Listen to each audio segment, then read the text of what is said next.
Customer calls me, he says my engine just quit running while I was out in the water. We got towed back in. So he brought it here. I asked him to check his fuel quality, look for water in it, and brought me a sample of the fuel. Looked great. He said he checked compression.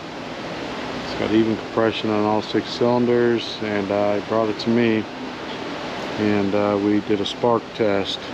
Upon the spark test, I'm finding spark on 3 cylinders, and that's it. The engine's not going to run very good on 3 cylinders. So there's my spark test, if you can see it.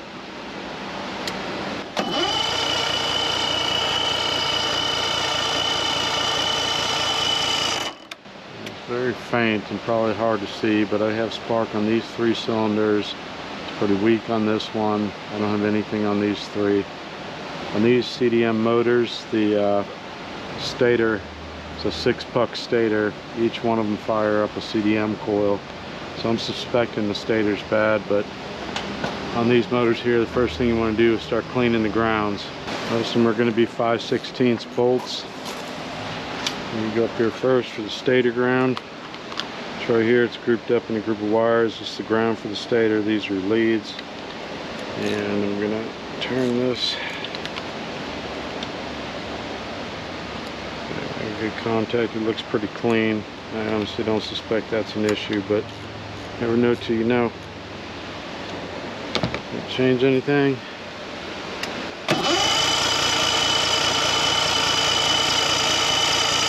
And nothing at all. 2 of the cylinders are actually on this side of the engine, and one of them's over here. I'm going to break out my DVA meter and do a digital voltage test on it. Different motors. Let's get the mercury. Okay, we need a 6-cylinder, 225,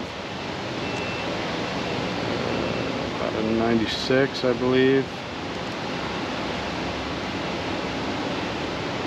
6-cylinder, 94 through 03, 225, 253 liter.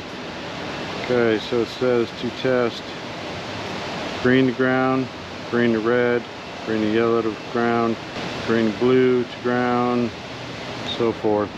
These are all your wires right here that they're telling you to test. Okay, so it's saying it should have a DVA reading of 100 volts or more.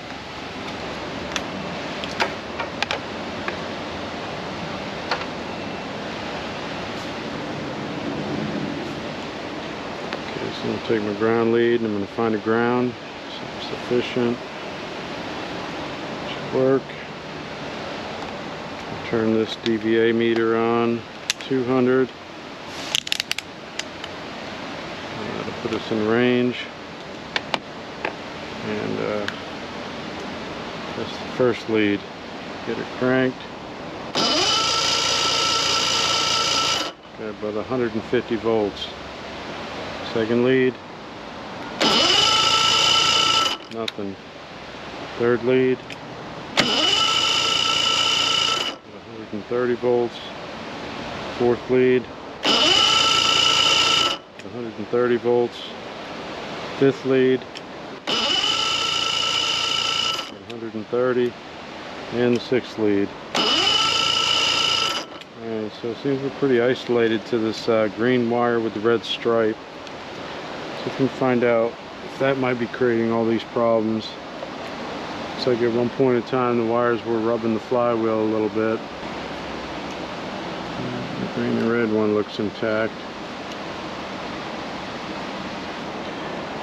Gonna briefly fire it up and see if I get any signal from my timing light by moving these wires. If not, I'm going to call it and say we need a stator.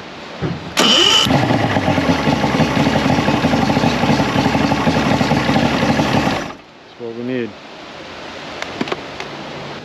Okay, so there's the stator. Pro Marine book. It's a 398-821-935A5. It's a 6-pin stator. It's a 2023 book, and they stated $444. It's a little bit more now, but not a lot. So I'm going to order that from Pro Marine and go from there.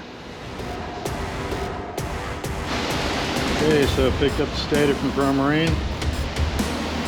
It's a Quicksilver factory part. I'm going to be installing it on this 3-liter. 90-pound engine hood. Oh Lord. So glad the new motor's got plastic lightweight hoods. Getting too old for this nonsense. Okay, so we're going to have to pull this flywheel and pull the stator off and then get the new one on. Take our flywheel nut off, our 15/16 to the side. Okay. Zap our alternator.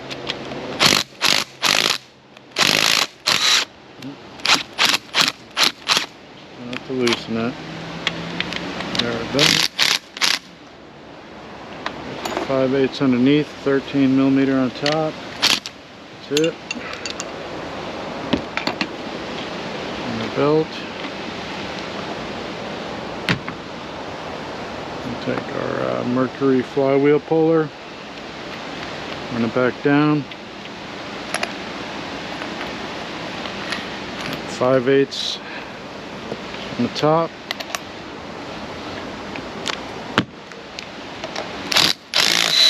Pop it off. Flywheel. Flywheel down. Here we got Allen heads holding the stator down. We're also going to want to pull our 5/16 bolt off of the ground for the stator pack. Okay. Going to unplug our connector. And that should be about all the wiring. Let's go get a Allen head. And we're back. Looks like I got a 5mm Allen head that should fit these. I feel like it's a little small, but doesn't seem like it's going to strip them out, and it's doing the job.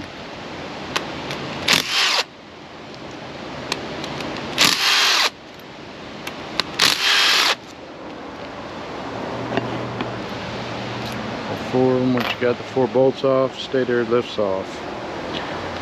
So part, Quicksilver. Open it up, see what we got.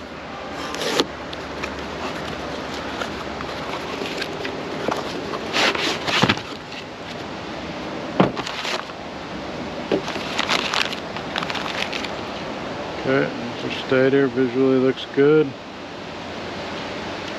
And we usually want to try to keep an idea of the orientation that these things are mounted, because otherwise it will not fit properly. This unfortunately pretty much only sits about one way. Okay.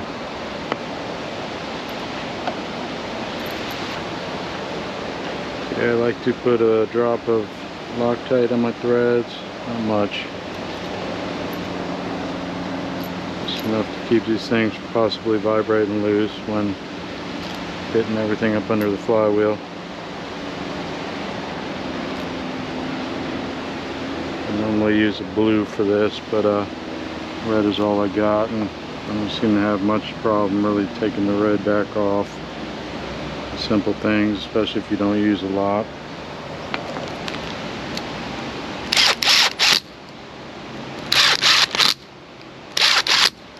Close them down, just enough to save some time. Grab my ratchet, snug them up.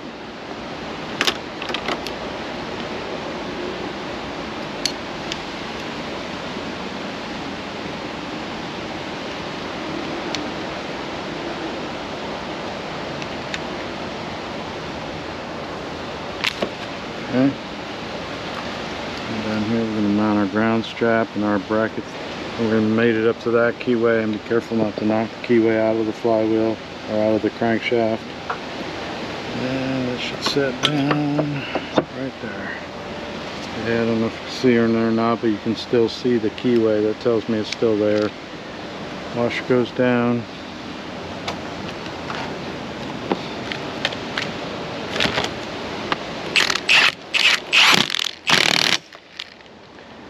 Okay.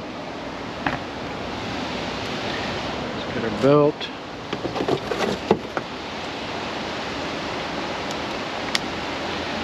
Okay.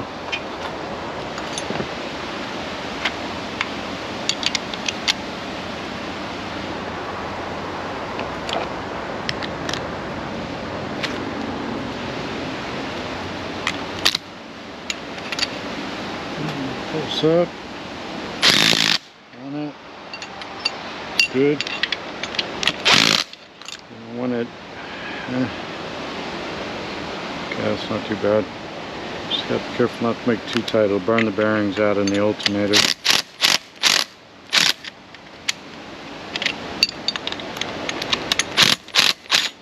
You want it good and snug. You just don't want overkill.